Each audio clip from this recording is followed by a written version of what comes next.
Шурик Мустафин стал донором впервые. Как утверждает сам донор, не мог остаться в стране и не присоединиться к доброй акции. Чувствую себя хорошо. Сдаю кровь первый раз. У нас в колледже проводится акция «День донора». Решил сходить, помочь людям. Может, кому пригодится моя кровь.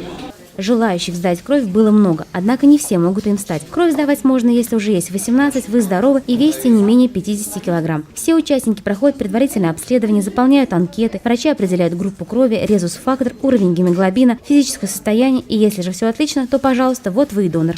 Каждой кроводаче, каждая доза сдаваемой крови обследуется на те же опять инфекции, гепатиты Б, С, сифилис, ВИЧ-инфекция. Это то, что непосредственно может передастся через кровь и заразить пациентов, кому это достанется. Это проверяется обязательно. Первичные доноры, конечно, они больше процент брака несут. Тот, кто пришел первый раз, к сожалению, вот это так.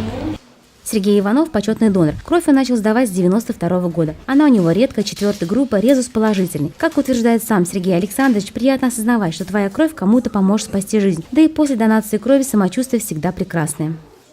Чувствуешь себя бодрее, лучше. Я помогаю, как помогаю людям. К акции присоединились и представители администрации. Делай добрые дела им не впервой. Будучи студенткой Башкирского госуниверситета, я в свое время была ситуация, когда понадобилась кровь для студентов филологического факультета, и мы все группы пошли сдали кровь. Позиция неравнодушного человека, вот она приучает к сознанию, что если что-то нужно кому-то, и ты можешь кому-то так безвозмездно, это можно сделать. Неделя добра подошла к концу, но сдать кровь и спасти жизнь можно всегда. Лилия Шаниязова, Владислав Дьяконов, телекомпания «Салават».